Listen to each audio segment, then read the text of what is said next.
அன்புக்கு ஆதரவா வார்டன் களை இறங்கணும் அப்படின்னு சொல்லி நினைக்கிறவங்க நம்ம வீடியோக்கு லைக் பண்ணிக்கோங்க. ஆமாங்க, இப்போ லாஸ்ட் எபிசோட்ல எதிரோ முடிச்சிருந்தாங்க அப்படின்னா வார்டன் மறுபடியும் வாதாடுவாங்களா அப்படின்ற மாதிரி தான் ட்விஸ்டோட முடிச்சிருக்காங்க. ஸோ அவங்க வாதாடுவாங்களா அப்படின்னு கேட்டிங்கன்னா கண்டிப்பாக வாதாடுவாங்க. இப்போதைக்கு பார்த்தீங்கன்னா முதல்ல அங்கே ஒருத்தர் தப்பே செய்யாமல் ஒருத்தர் இருக்கார் இல்லையா, ஸோ பாஸ்கர் அப்படின்னு சொல்லிட்டு அவருக்காக முதல்ல வாதாட போகிறாங்க. வாதாடி அவரை காப்பாற்றி மஞ்சுக்கிட்ட ஒப்படைச்சிட்டு நீங்கள் 2 பேரும் நல்லபடியாக ஊருக்கு போங்க அப்படின்னு சொல்லிட்டு அவங்கள அனுப்பிச்சு வச்சதுக்கு அப்புறமா நம்ம அன்பு விஷயத்தில் என்ன விஷயங்கள் இருக்குது, எங்க தப்பு நடந்திருக்குது அப்படின்றத கண்டுபிடிச்சு இதுக்கப்புறம் அன்புக்கு லாயர் அவங்க தான் ஆஜராக போறாங்க. ஒரு பக்கம் பாத்தீங்கன்னா நம்ம மித்ராவோட அம்மாவால முடியாது அப்படின்ற ஒரு சிச்சுவேஷன் வரும்போது இவங்க வந்து உள்ள என்ட்ரன்ஸ் ஆவாங்க. சோ இங்க அரவிந்த் என்ன பண்ணிருப்பான் அப்படின்னா, மித்ராவுக்கு நான் அதை செய்யறேன் இதை செய்யறேன், மித்ரா வந்து எப்படியாவது மகேஷ் கூட சேர்த்து வைக்கிறேன், நீங்க இந்த கேஸ்ல இருந்து வாபஸ் வாங்குங்க அப்படின்னு சொல்லி பொய்க்கதைகளை கட்டி என்ன பண்ணிருப்பான் அப்படின்னா அவங்க வந்து அன்பு ஜெயிலுக்கு அனுப்பணும் அப்படின்னு சொல்லிட்டு கடைசியில் பாத்தீங்கன்னா அவங்களும் சேர்ந்து முடிவு எடுத்துருவாங்க. ஓகே, அன்பு தான் எல்லாத்துக்கும் பிரச்சனையா இருக்கிறான், தன்னோட பொண்ணோட வாழ்க்கைக்கு வந்து அன்பு தான் தடையா இருக்கிறான், சோ அன்பு ஜெயிலுக்கு போயிட்டான் அப்படின்னா நம்ம பொண்ணோட கல்யாணம் ஈஸியா முடிஞ்சிடும் அப்படின்னு சொல்லிட்டு அன்பை எப்படியாவது உள்ள தூக்கி வைக்கணும் அப்படின்னு சொல்லிட்டு மித்ராவோட அம்மாவும் முயற்சி பண்ணுவாங்க. சோ அந்த இடத்துல தான் ஓகே கேஸ் வந்து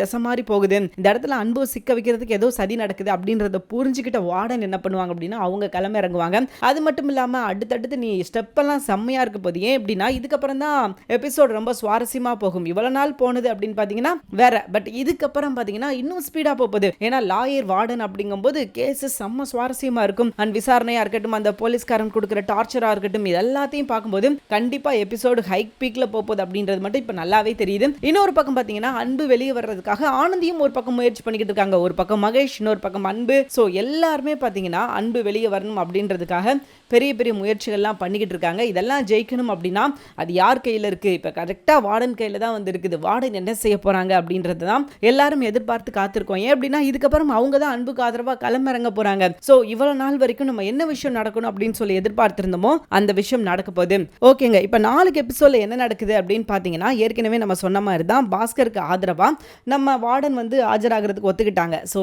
எப்படி ஒத்துக்கிட்டாங்க அப்படின்னா போய் பேசுறாங்க நம்ம ஆனந்தி, இங்க பாருங்க மேடம், உங்களால முடியும் மேடம், நீங்க நினைச்சீங்க அப்படின்னா கண்டிப்பா அவரை வெளியே கொண்டு வந்துருவீங்க, நீங்க அவரை வெளியே கொண்டு வந்தே ஆகணும் மேடம் அப்படின்ற மாதிரி சொல்லி அவங்க பிரெயின் வாஷ் பண்ண அப்பதான் அவங்களுக்கு வந்து ஒரு பெரிய விஷயம் புரியுது. ஆஹா, இவ்வளவு நாள் வரைக்கும் நம்ம தப்பு பண்ணிட்டோம் போல, ஆனந்தி சொல்றது தான் கரெக்ட், நம்ம வந்து இந்த கேஸ்ல ஆஜராகி அவருக்கு நம்ம விடுதலை வாங்கி கொடுக்கணும், அவர் நிரபராதி, சோ அவர் வந்து ஜெயிலுக்குள்ள இருக்கக்கூடாது அப்படின்னு சொல்ல முடிவு பண்ண வார்டன் என்ன பண்றாங்க அப்படின்னா அவருக்கு ஆதரவா ஆஜராகிறதுக்கு ஒத்துக்கிட்டாங்க. ஏன்னா இப்ப வரைக்கும் பாத்தீங்கன்னா அவருக்கு ஆதரவா ஆஜராகிறதுக்கு யாருமே வரமாட்டேன்ட்டாங்க. அது லேடிஸ் விஷயம்ன்றதுனால இது வந்து தப்பான விஷயம், இதுக்கு வந்து நம்ம ஆதாடக்கூடாது, இதுக்கு நமக்குன்னு ஒரு கொள்கை இருக்குது அப்படின்னு சொல்லி அவர் பக்கம் இருக்கிற நியாயத்தை வந்து யாருமே புரிஞ்சுக்கிடல. சோ ரொம்ப நாள் கழிச்சு இவங்க வர்றாங்க அப்படின்றதுனால கோர்ட்டே பரபரக்குது. என்னது இவங்க வர்றாங்களா, மறுபடியும் ரீஎன்ட்ரி கொடுக்குறாங்களா அப்படின்னு சொல்லி ஒரே பரபரப்பு. என்னடா இவங்க மறுபடியும் வர்றாங்களா, இவங்க வரமாட்டாங்க நினைச்சோம், இப்ப என்ன இவங்க வர்றாங்க அப்படின்னு சொல்லிட்டு கோர்ட்டே எதிர்பார்த்து காத்துக்கிட்டு இருக்குது இவங்களோட வாதத்தை முன்வைக்க. சோ இந்த கேஸ்ல அவங்க ஜெயிப்பாங்களா, எப்படி அவரை வந்து வெளியே கொண்டு வர போறாங்க அப்படின்றதா இதுக்கப்புறம் கதை. பொறுத்திருந்து பார்ப்போம் இதுக்கப்புறம் என்ன நடக்குது அப்படின்னு சொல்லிட்டு. தேங்க்யூ ஃபார் வாட்சிங். நிச்சயமா இந்த வீடியோ உங்களுக்கு பிடிச்சிருக்கும் அப்படின்னு சொல்லி நான் நம்புறேன். இந்த வீடியோ உங்களுக்கு பிடிச்சிருந்துச்சுன்னா மறக்காம லைக் பண்ணிக்கோங்க. நம்ம சேனலை நீங்க இன்னும் சப்ஸ்கிரைப் பண்ணாம இருந்தீங்கன்னா உடனே சப்ஸ்கிரைப் பண்ணிக்கோங்க. தேங்க்யூ.